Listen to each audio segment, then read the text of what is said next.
Hello everyone, good morning. कसे आहात तुम्ही? आशा करते तुम्ही सगळे सुखी आणि स्वस्त असाल. मी दीपाली तुमचं पुन्हा एकदा मनापासून स्वागत करते माझ्या नवीन एका छानशा ब्लॉगमध्ये. तर फ्रेंड्स, आजचा हा ब्लॉग जो आहे तो पहाटेच्या 4 वाजल्यापासून ते दुपारच्या 1 वाजेपर्यंतचा असणार आहे. त्यामुळं व्हिडिओ स्किप न करता पूर्ण व्हिडिओ पहा आणि खूप इंटरेस्टिंग असा व्हिडिओ होणार आहे आजचा. तर इथे मी पहाटे 3:30ला उठली. त्यानंतर थोडीफार कामं केली, म्हणजे किचन ओटा पुसून घेतला, त्यानंतर ब्रश वगैरे केला, हे ते सगळे केले आणि त्यानंतर मी आली आहे ते स्वयंपाक बनवण्यासाठी. डब्बा वेळेवरती बनवायचा असतो त्यामुळं. तर इथे साहेबांना अंघोळीला पाणी ठेवलेलं आहे एका साईडला आणि एका साईडला मी इथे म्हणजे भाजी बनवत आहे. भाजी म्हणजे आज उसळ बनवणार आहे. तर मिक्सवाली उसळ नाही, तर मटकीची म्हणजे उसळ आहे, फक्त मोड आलेली मटकी. तर फक्त साहेबांना मोड आलेली मटकीचीच उसळ आवडते, बाकी मिक्सवाली उसळ आवडत नाही त्यांना. त्यामुळं नेहमी आमच्या इथे हेच असतं, म्हणजे उसळ म्हणलं की मटकी असते. तर इथे मी मटकीची उसळ बनवलेली आहे आणि ही रेसिपी ना तुम्हाला शेअर केलेली नाही, कारण की एकदा दोनदा मी शेअर केलेली आहे अगोदर ही रेसिपी. त्यामुळं रिपीट एकच रेसिपी शेअर करायचं हे चुकीचं वाटलं, त्यामुळं मी केली नाही. नॉर्मल असा कांदा, टोमॅटो, अद्रक लसणाची पेस्ट, काळं तिखट हे टाकून फोडणी देत असते, बाकी दुसरं काही हे नसतं. तरी ते मटकी शिजत होती एका साईडला मी भाकरी बनवत होते आणि तेवढ्यात इथं साहेब पण अंघोळ वगैरे करून फ्रेश झाले आणि त्यानंतर मी त्यांच्यासाठी इथे गरम पाणी केलेलं आहे आणि व्हिडिओ ना थोडासा फास्ट बनवलेला आहे, कारण की ना व्हिडिओ पुढं मोठा होणार आहे, त्यामुळं थोडंसं इथे स्पीड वाढवलेली आहे व्हिडिओची. तर इथे साहेबांसाठी पिण्यासाठी मी गरम पाणी केलेलं आहे आणि लिंबू. तर आमचं रोजचं ठरलेलं असतं की गरम पाणी आणि लिंबू असं प्यायचं, म्हणजे लिंबू टाकून ते गरम पाणी पित असतो आम्ही उठल्या उठल्या दोघं पण. अर्धा लिंबू त्यांना, अर्धा लिंबू मला, असं असतं. तर आता त्यांना दिलं आणि त्यानंतर मी पण इथे पाणी घेतलेलं आहे पिण्यासाठी. त्यानंतर भाकरी वगैरे झाल्या आणि किचन ओटा पुसून घेतला आणि माझं ना हे पाणी जे आहे ते गरम केलं, असंच थंड झालं, म्हणजे कामाच्या ह्याच्यामध्ये घाई गडबडीमध्ये पाणी पिता आलं नाही, ते तसंच राहून गेलं. आणि साहेबांचा डब्बा वगैरे पॅक करून दिला. साहेब गेले त्यांच्या जॉबवरती आणि त्यानंतर मग आली आहे मी पुन्हा किचनमध्ये. तर इथे म्हणजे जे काही फार भांडे जरी असतील तर ते पण मी पटकन हातासारखे धुवून घेत असते, कारण की जास्ती जर हे केलं तर मग पुन्हा अजूनच कंटाळा येत असतो. भांड्यावर भांडे साचत राहतात आणि त्यानंतर मग तर घासायचा खूपच कंटाळा येतो. त्यामुळे थोडी असली की पटापट धुवून घेतलं तर बरं पडतं. तर इथे बघा पाणी पूर्ण थंड झालेलं आहे आणि आता त्याच पाण्यामध्ये मी लिंबू पिळून थोड्या वेळ पीत बसते, म्हणजे रिलॅक्सपणे पीत बसते पाणी. असं उभ्यावर पाणी प्यायचं नसतं कधीच, कारण की उतार वायाला ना मग गुडघेदुखीचा वगैरे त्रास होत असतो जर आपण उभ्या पाणी पिलं तर. त्यामुळं आता पाणी पिते निवांतपणे बसून आणि त्यानंतर ना बसले थोड्या वेळ आणि पाणी वगैरे पिलं, रिलॅक्स झाले आणि त्यानंतर मग वैभवदाला उठवून बेडरूममध्ये झोपायला पाठवलं. अंथरुणं वगैरे काढली सगळी. अनुताई सोफ्यावरती झोपलेली आहे, त्यामुळं तिला काही उठवत नाही, कारण की सोफ्यावरती झोपली त्यामुळं काही हे नाही. त्यानंतर मी ना डस्टिंग वगैरे करून घेतली पूर्ण घराची आणि हे सगळी कामं करेपर्यंत बघा इथं थोडं उजडलेलं आहे. म्हणजे सगळी कामं म्हणजे डिटेलमध्ये मी सांगितलेली नाही इथे, कारण की मग तर भरपूर उशीर झाला असता आणि भरपूर मोठा व्हिडिओ झाला असता. त्यामुळे इथे डस्टिंग, झाडू वगैरे मारलेलं हे ते अंथरुणं वगैरे काढलेले हे व्हिडिओ मी स्किप केला इथे. आणि आता पूर्ण घराला स्वच्छ लादी पुसून घेते. तर 6:30ची वेळ आहे आणि त्यामुळं थोडंसं उजडलेलं आहे आता. आणि आजकाल ना उन्हाळ्याचे दिवस असल्यामुळे ना उजडतं आहे लवकर, कारण की एवढे दिवस ना 7-7:30 जरी वाजल्या तरीसुद्धा अंधारच असायचा, कारण की हिवाळ्याचे दिवस चालू होते. पण आता हळूहळू म्हणजे उन्हाळा सुरू होतो आहे, त्यामुळं 6:30 वाजल्या की उजडायला चालू होतं आजचं. आणि उजडेपर्यंत ना दिवस उजडेपर्यंत माझं घर पूर्ण स्वच्छ झालेलं असतं. तर इथे बाथरूम वगैरे हे सगळं तर मी डेलीमध्येच क्लीन करत असते. असं नाही की एक दिवस सोडून जर केलं तर मग भरपूर घाण होतं बाथरूम वगैरे, कारण की बोरचं पाणी येतं आणि गढूळ पाणी असतं. त्यामुळं मग रोजच्या रोज क्लिनिंग केली तर सगळं स्वच्छ राहत असतं. तर बाथरूम वगैरे क्लीन केलं, त्यानंतर डस्टिंग केली, झाडू मारलं आणि पूर्ण घर बघा ह्या टायमाला स्वच्छ झालेलं आहे. फक्त सोफा सोडून, सोफ्यावरती अनुताई झोपले त्यामुळं. बाकी किचन वगैरे पूर्ण क्लीन झालेलं आहे आणि बेडरूम पण हे बघा बेडशीट वगैरे सगळं फडकून मी वैभवला दिलं होतं आणि सेट करून व्यवस्थित दिलं होतं वैभवला. वैभव दादा झोपलेला आहे मध्ये, त्यामुळे मी लाईट ऑफ केलेली आहे मधली बेडरूमची. आणि आता मेन जे आहे क्लिनिंगचं काम ते पूर्ण झालेलं आहे.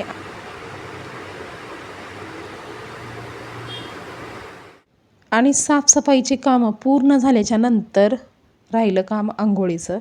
तर अंघोळ करून घेते आणि त्यानंतर मग नाश्ता बनवण्याचं काम करते. म्हणजे वैभवदादाची शाळा जी आहे ती आजची रोजच्या टायमावरतीच आहे, थोडंसं उशिरा आहे. बाकी गेले 1-2 दिवस म्हणजे शाळा जी आहे ती थोडंसं लवकर होती. म्हणजे शनिवार, सोमवार शाळा लवकर होती आणि मंगळवारी ट्यूशन त्याची लवकर होती 7च्या सुमारास. तर त्यामुळं थोडंसं गडबडीनं पटापट सगळं बनवावं लागत होतं. आणि आज मात्र त्याची शाळा जी आहे ती वेळेवरती आहे. म्हणजे जो रोजचा टायमिंग आहे त्याच टायमाला आज शाळा आहे, थोडंसं उशिराने. त्यामुळं अगोदर मी पूर्ण घराची साफसफाईची कामं करून घेतली आणि त्यानंतर मग अंघोळ वगैरे केली आणि मग आता इथे वैभवदादाचा डब्बा आणि नाश्ता बनवण्याचं काम इथे मी चालू केलेलं आहे. बाकी आपल्या सोयीस्कर आपलं म्हणजे जर समजा मुलांना लवकर जायचं असेल किंवा साहेबांना थोडंसं लवकर जायचं असेल, तर आपण म्हणजे जसं ॲडजस्ट होईल तसं आपण आपली कामं करू शकतो. म्हणजे कधी कुठलं काम लवकर, कुठलं काम उशिरा असं चालत असतं. आपण आपलं आपलं ॲडजस्ट करून आपली कामं करत असतो. तर जेव्हा डब्बा जो आहे तो लवकर द्यायचा असतो, तेव्हा मग मी साफसफाईची कामं नंतर करते. पण आज डब्बा जो आहे तो थोडासा उशिरा द्यायचा आहे. त्यामुळं इथे साफसफाईची कामं पूर्ण केली मी अगोदर. पूर्ण घर स्वच्छ केलं आणि खरं तर ना मला हेच आवडतं. म्हणजे अगोदर साफसफाईची कामं पूर्ण केली आणि त्यानंतर मग दुसरं सगळं करत बसलं ना तर ते चांगलं वाटतं मला. कारण की सकाळी सकाळी 7च्या सुमारास तर कमीत कमी 7-7:30च्या सुमारास आपलं घर जे आहे ना ते पूर्ण नीट आणि क्लीन दिसलं ना तर मग छान वाटतं, एकदम पॉझिटिव्ह फिलिंग येते. त्यामुळं मला हेच चांगलं वाटतं की अगोदर साफसफाईची कामं केलेली. तर आता इथे मी वैभवदादासाठी चपात्या बनवून घेते म्हणजे डब्यासाठी आणि खाण्यासाठी. तर चहा चपाती बनवावी लागेल आता आणि आता दूध दिलं होतं मुलांना आणि पीत बसलेत ते बाहेर. तर अन्नूताईला मात्र दूध प्यायचं म्हटलं तर खूप मुळावर येतं. ती खूप म्हणजे खूप नाटकं करते दूध प्यायला. तिला ते चोकोज वगैरे असलं तर ती आवडीने पिते दूध, नाहीतर असं म्हणलं तर मग तिला ना असं समोर बसूनच ते दूध पाजावं लागतं, एवढं नाटके करते ते दूध प्यायला. तर आता इथे पटापट मी चपात्या आवरून घेते.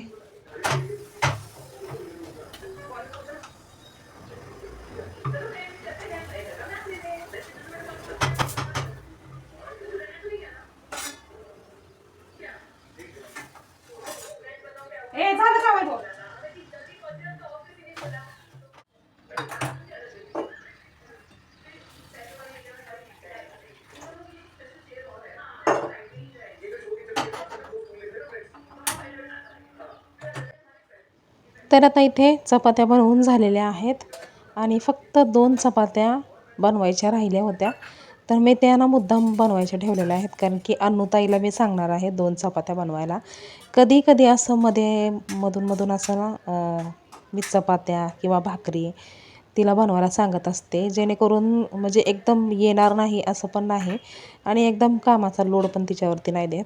तर कधी कधी अधूनमधून थोडंफार तिला चपाती भाकरी वगैरे बनवायला सांगते, जेणेकरून तिला पण प्रॅक्टिस राहील कामाची. आणि मेन तर ना स्वयंपाक येणं हे मेन गरजेचं असतं. तर थोडंफार स्वयंपाक म्हणजे त्याची प्रॅक्टिस अधूनमधून चालू असते इथे. तर आता इथे चहा बनवून झालेला आहे. तर मी आता वैभवदादाला नाश्ता देते. तर म्हणजे दूध पिऊन थोडासा वेळ झालेला आहे आता, कारण की लगेच नाश्ता दिला तर ते पोट भरलेलं असतं दुधाने. त्यामुळं थोडंसं थांबून मी इथे चहा बनवला आणि आता चहा, चपाती आणि उसळ हे नाश्ता देते वैभवदादाला. एकदाशी पोटभर नाश्ता करून शाळेत गेला ना मग काय टेन्शन वाटत नाही. आणि जास्तीत जास्त थोडं तो चहा आणि चपातीच खातो. भाजी असं दिली ना तरी पण तो भाजी साईडला ठेवून देतो आणि चहा आणि चपातीच खातो, असं त्याचं आहे. तर आता इथे मी माझ्यासाठी पण चहा घेतला आणि वैभवदादासाठी पण नाश्त्याचं प्लेट घेतलं. आणि त्यानंतर मात्र मी निवांतपणे बसून चहा पिला आणि जे 2 चपात्याचं पीठ मी ठेवलं होतं शिल्लक, त्याच्या अन्नूताईने इथे 2 चपात्या बनवून घेतलेल्या आहेत. आणि म्हणजे कधी-कधी असं अधूनमधून लावलं ना चपात्या बनवायला तर छान असे बनवते ती चपात्या. पण जर जास्ती दिवस असं नाही सांगितलं ना चपात्या बनवायला, मग मात्र तिला चपात्या बिघडतात, असं होतं तिचं. तर त्यानंतर थोड्या वेळ बसले मी निवांतपणे आणि मग वैभवदादा जेव्हा शाळेत गेला त्याच्या, तेव्हा मी कपडे वगैरे धुवून घेतले. कपडे धुवायचं काम राहिलं होतं. तर इथे कपडे वगैरे धुवून घेतले आणि आता कपडे सुकायला टाकायला आली आहे मी इथे बाल्कनीमध्ये. आणि तेवढ्यात बघते तर काय, आपली जी रशी ना अगोदर एकदा तुटली होती. ते जी 3 रशी बांधल्या आहेत मी, 3 आहेत. तर अगोदर तुटली होती, नंतर मी पुन्हा बांधली होती आणि आता ती पुन्हा तीच रशी तुटली आहे वापस. तर आता सोडून दिलं, आता पुन्हा नाही बांधणार तसं. तर डायरेक्टली आता दुसरीच रशी आणते आणि बांधते, कारण की ते कुजल्यासारखी झालेली आहे रशी, त्यामुळं ती आता पुन्हा पुन्हा गाठी मारत बसणार नाही. तर डायरेक्टली आता नवीनच रशी आणून बांधते. आणि 10:30ला वैभवदादा गेला शाळेमध्ये. त्यानंतर आता इथे 11 वाजलेले आहेत. कपडे सुकायला घालायला आणि ऊन बघा, कडाक्याचं ऊन पडलेलं आहे एकदम. आजकाल उन्हाचं ना काही हे नाही राहिलं. म्हणजे असं मी तर ना असं उन्हामध्ये प्रवास वगैरे केला ना, आता असं चक्कर आल्यासारखे होते. एकदम अंधारी अंधारी येते. एवढा म्हणजे आम्ही नाही का समीक्षाला बघायला गेलो होतो हॉस्पिटलला आणि तिथून रिटर्न येत होतो, तेव्हा भर दुपारीच आम्हाला रिटर्न यावं लागलं होतं. म्हणजे तिथं हॉस्पिटलमध्ये भेटण्याचा टायमिंग कितीचा होता, 12चा टायमिंग होता. आणि 12 वाजता तिला भेटलो आणि त्यानंतर 12:30-1च्या सुमारास आम्ही रिटर्न निघालो. आणि जवळजवळ 1.5-2 तासाचा प्रवास उन्हामध्ये केल्याच्या नंतर माझी अशी हालत खराब झाली होती की मला चक्कर येत होती गाडीवरतीच. एवढी हालत खराब झाली होती. कितीही ज्यूस पिला, कितीही पाणी पिलं आणि म्हणजे पूर त्रास झाला होता. कारण की सवय नाही ना बाहेर फिरायची. ते मी असं नॉर्मली तर अगोदर कसं लहान लहान मुलं होती तेव्हा मी मुलांना सोडायला शाळेमध्ये जात होते, आणायला शाळेमध्ये जात होते. तेवढं चालणं होत होतं. पण त्यानंतर आता मुलं पण मोठी झाली, त्यामुळं शाळेत येण्या-जाण्याचा पण हे येत नाही, प्रश्न येत नाही. त्यामुळं आपलं घरातलीच कामं करायची आणि घरातच बसायचं आणि कधीतरी असं अचानक निघायचं घराच्या बाहेर. असं असल्यामुळं ना हालत खराब होते. अचानक जर कधी बाहेर निघालं, कधी जास्तीचा प्रवास केला, तर मग ना हालत खराब होते इथे. आणि आता इथे 2च रशांवरती मला कपडे ॲडजस्ट करून टाकावे लागतील, कारण एक रशी बघा तुटलेली आहे तिथे. तर 2 रशावरती कपडे पुरत नाहीत. थोडंसं ग्रिलवरती वगैरे टाकलं तर कसं बसं हे होतं, नाही तर पुरत नाहीत. मग ते किचनचे वगैरे जे डस्टर वगैरे होती ना, तर ते मी किचनच्या बाल्कनीमध्ये टाकून दिली. इथं फक्त हे रोज वापरायचे कपडेच इथे फक्त सुकायला टाकलेत. बाकी लादी पुसलेला कपडा म्हणा किंवा किचनचे डस्टर, म्हणजे किचनचे डस्टर ना रोजच्या रोज धुवायला, म्हणजे जसं कपडे धुवायला टाकतात ना तसं मी किचनचे डस्टर रोजच्या रोज धुवून घेत असते. आणि त्यामुळं मग ते सगळे डस्टर मी तिकडे टाकलेत किचनमध्ये. आणि आज ना मला फ्रीजची क्लिनिंग पण करायची आहे, कारण की आता अखेर महिना आला आहे, त्यामुळं ना पूर्ण मला किचनची क्लिनिंग करायची आहे. तर आज उद्या असं चालू आहे माझं. म्हणजे नेमकं मुहूर्त होतच नाही त्याचा, एवढं हे चालू आहे. आणि हे उन्हामुळं का काय माहिती नाही, वातावरण चेंज झाल्यामुळं की आजकाल ना एकदम असं थकल्यासारखं होतं जास्तीत जास्त. आणि म्हणजे मला वाटतं ते विटॅमिन, कॅल्शियम हे ते थोडंफार कमतरता असली की तसं होतं. आणि खास करून लेडीज लोकांनाच हे होतं, म्हणजे हातपाय दुखणं म्हणा किंवा अशक्तपणा येणं म्हणा, हे लेडीज लोकांनाच होत असतं प्रॉब्लेम असा. तर तसं चालू आहे, त्यामुळं ना हे किचनची डीप क्लिनिंग करायचं काम जे आहे ते बाकी आहे माझं. पण एखाद्या दिवशी ना असं सवड काढून मला ते करावंच लागेल, कारण की डीप क्लिनिंग करून नाही म्हणता महिना 2 महिने झाले डीप क्लिनिंग केलेली नाही किचनची. त्यामुळं थोडंसं मलाच कसं तरी वाटतंय, खराब असं वाटतंय. तर फ्रेंड्स सकाळची सगळी कामं तर झालेलीच होती आणि त्यानंतर मग आता ही वेळ आहे जेवणाची. तर दुपारच्या 12 वाजलेल्या आहेत आणि आता इथे ना मला डुबुक वड्याची आमटी बनवायची होती. कारण की रात्री ना चिकन बनवलं होतं आम्ही. तर त्याचं ना थोडंसं वाटण शिल्लक राहिलं होतं. तर म्हणजे नेहमी ना अर्धा किलो चिकन आणत असतो, पण रात्री ना पाव किलो आणलं होतं. त्यामुळे ते वाटण जे आहे ते मला जे सवय आहे ज्या मापाचं करायचं त्याच मापाचं केलं होतं आणि चिकन थोडंसं आणलं होतं त्यामुळं ते वाटण जे आहे ते मी शिल्लक काढून ठेवलं होतं बाजूला आणि फ्रीजमध्ये ठेवलं होतं वाटीमध्ये भरून. तर आता त्या वाटणाचं मला इथे डुबुक वड्याची आमटी बनवायची आहे. तर ही आमटी कशा पद्धतीने बनवते हे मी तुमच्यासोबत शेअर करणार आहे. बाकी चिकनचं जे वाटण आहे ते कशाप्रकारे करते हे तर तुम्हाला माहितीच आहे. तरीसुद्धा सांगते एकदा की कांदा, टोमॅटो आणि खोबरं आपल्या आवडीनुसार घ्यायचं. किती घ्यायचं आहे तेवढं आणि ते ना सगळं छोटंसंच म्हणजे चमच्याभर तेल टाकून तव्यावरती कांदा, टोमॅटो आणि खोबरं फ्राय करून घेते आणि त्यानंतर त्याच्यामध्ये आपलं लसूण आणि कोथिंबीर टाकून हे सगळं वाटण मी वाटून घेत असते आणि आवडीनुसार जर आपल्याला मिरची टाकायची असली तर मिरची पण कधी-कधी मी टाकते त्याच्यामध्ये. तर अशा पद्धतीचं मी वाटण बनवलेलं आहे ऑलरेडी आणि आता हे बेसन पीठ घेतलं 2 ते 3 चमचे आणि त्याच्यामध्ये लाल तिखट, थोडीशी हळद आणि चवीपुरतं मीठ आणि थोडंसं अद्रक लसणाची पेस्ट टाकली, एकदम पाव चमचा आणि ते सगळं आता भजीचं पीठ कसं करतो ना तसं मी करून घेतलेलं आहे आणि आता डुबुक वड्याला म्हणजे द्यायची आहे फोडणी. तर इथे मी छोटासा टोप घेतला आहे कारण की मसाला थोडासाच होता त्यामुळं तेवढासाच टोप घेतला आहे जेवढी आमटी बनवायची आहे तेवढा. तर हे बघा हे जे आहे वाटण रात्री वाटून ठेवलेलं तर ते मी आता वापरणार आहे याच्यामध्ये.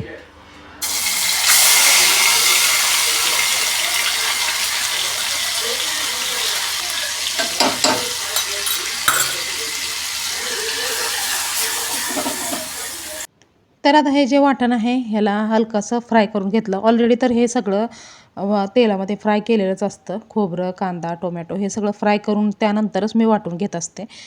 तर हलकंसं फ्राय केलं आणि आता त्याच्यामध्ये टाकणार आहे मी घरगुती काळं तिखट आणि थोडंसं चिकन मसाला टाकणार आहे. आणि आता बाकी दुसरे काही मसाले वगैरे टाकायची गरज नाही.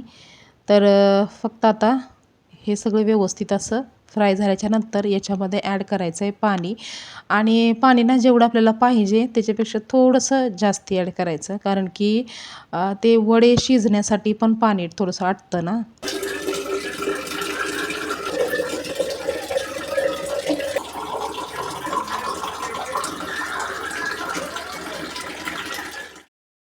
तर आता इथे आमटीला उकळी आलेली आहे. एकदम छान अशी उकळी आलेली आहे. तर याच्यामध्ये हे जे आपण भजीसारखं पीठ बनवलं होतं ना, त्यामध्ये हे अशा जसं आपण तेलामध्ये सोडतो, तसं हे अशा प्रकारे सोडून घ्यायचं. आणि याची भाजी ना एकदम असं जसं चिकन, मटण वगैरे लागतं ना, तशी टेस्ट लागते. कारण की तशाच पद्धतीचं वाटण असतं याला पण.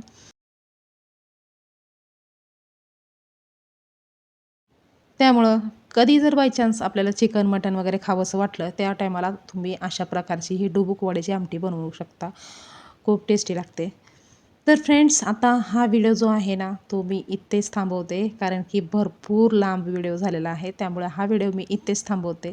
तर तुम्हाला आजचा हा व्हिडिओ कसा वाटला हे कमेंट करून सांगायला विसरू नका. व्हिडिओ आवडला असेल तर लाईक करा, शेअर करा. चॅनलवर जर नवीन असाल तर चॅनलला सबस्क्राईब करायला विसरू नका. तर पुन्हा लवकरच भेटूया नवीन एका छानशा ब्लॉगमध्ये. तोपर्यंत स्वस्त रहा, मस्त रहा. बाय.